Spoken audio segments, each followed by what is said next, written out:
It's giving time. It's blessing time. You are blessed to be a blessing. Amen? Amen. Amen. Praise God. So, our theme this year is this is the year of ever increasing glory. Amen. Now, giving is also a journey of growing in faith, trust, love, and generosity. Amen? Amen po ba? Amen. Now, praise God for our theme this year. So as we give, God continues to transform us and take us from one level of blessing to another. Amen? So last year was indeed the year of the great harvest. And we've seen many testimonies. No? We've seen the manifestation of great harvest. Amen? And we've heard many testimonies on how the Lord has blessed you with promotion. Sino yung nakatanggap ng promotion? Salary increase, bonuses. Amen? Ang dami. Ano pa? Some of you received physical healing, emotional healing, spiritual healing, family salvation. Ano pa? And breakthroughs and many, many more. So praise God for the great harvest last year. And now, yung theme natin is, this is the year of ever-increasing glory. Now, in 2 Corinthians chapter 9, verse 10, let us all read. Now, He, sino yung He? God. Now, God, who supplies seed to the sower and bread for food, will also supply and increase your store of seed and will enlarge the harvest of your righteousness. Notice that the Lord doesn't just add to us when we sow seed.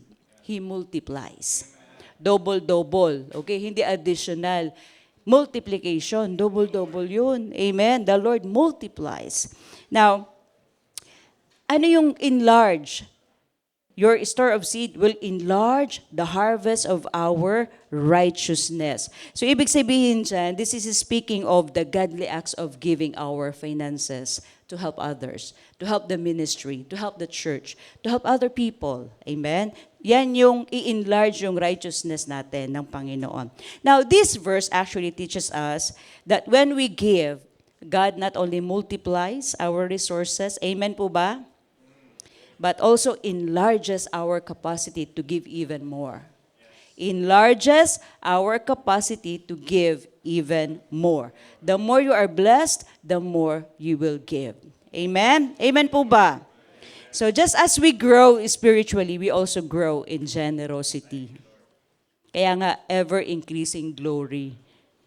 Growing. We're also growing and becoming a greater blessing to the church, to the ministry, and to others. And of course, reflecting God's ever-increasing glory in our lives. Now, let's read yung next verse, sa 11. You will be enriched in every way. Anong ibig sabihin? You will be enriched, increase in every way. Papagyamanin tayo ng Panginoon in every way. Praise God, dito sa ROL, praise the Lord, binigyan tayo ng, look at you, binigyan ng mga gandang trabaho, mga gandang sahod. Praise God. Amen. Ano pa? Maraming magagandang asawa. Amen. So lahat ng magaganda andito na. Praise the Lord for that. Amen. Agree ba yung mga husbands? Amen. Amen. Amen. So lahat magaganda. Amen. Kaya sabi dito, you will be enriched in every way. Why? Bakit? So that you can be generous on every occasion. Amen. And through us, your generosity will result in thanksgiving to God. So we are to be enriched in everything so that we can always be generous in our giving. So God gives us much so that we can give away much. Amen? Amen? Are you agreeing with me? Amen? And when we help others, ang sabi dito, your generosity will result in thanksgiving to God. When when you give someone, when you help someone, anong sinasabi nung someone na yun? Hallelujah, thank you Lord. It results to thanksgiving to God. Amen? When you bless someone, you know what? Look at Hatihan. Ate Han, we never see Ate Han na parang, bless me. No. Never namin yan nakita kay Ate Han. But grabe yung last fellowship natin, no, overnight. The whole lechon was brought to us. Grabe, no, the whole lechon, ano pa, ang dami, may paksiw, may suman, lahat na yata dinala, kulang na lang dadalhin ni Ate Han yung buong bahay nila dun sa Cebu. That's how Ate Han and the family was so generous. Amen. So if the Lord prompted you to give, give. Bless them also. Amen. Bless them also. Bless also Kungkung, Celerina. Bless them. Be a blessing. This is the year of ever-increasing glory. Amen. Amen. Now, God desires that we always have all sufficiency in all things. No? It is not God's will for us to suffer financially. No, never. Never. Because in Psalm 35:27 says, the Lord delights in the prosperity of His people. He takes pleasure, He delights kapag tayo ay nagpa-prosper. Yun ang gusto ng Panginoon sa atin. He desires for us to prosper so that we can be generous in supporting His ministry.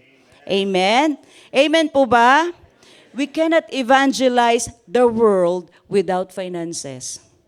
Sige nga, magdala ka ng missionary. Alam mo, palakarin mo yung papunta ng Uganda, papunta ng Africa. Hindi pwede yun. Kailangan ng finances. Amen? So, financial prosperity is not about accumulating wealth, no, for personal gain, but about being equipped to give abundantly.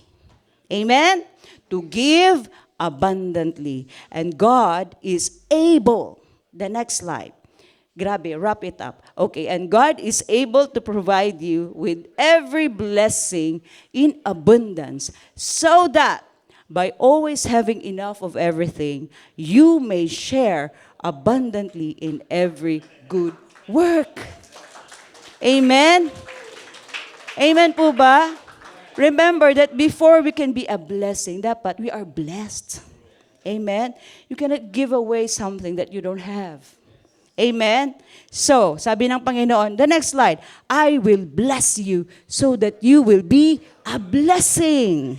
Amen? That's the reason why the Lord wants us to be prosperous. Para maging blessing tayo. So, amen. Let us give joyfully for God loves a cheerful giver. Amen. So, knowing that our giving leads us into greater grace, deeper faith, and ever-increasing glory for the kingdom of God. Let us all give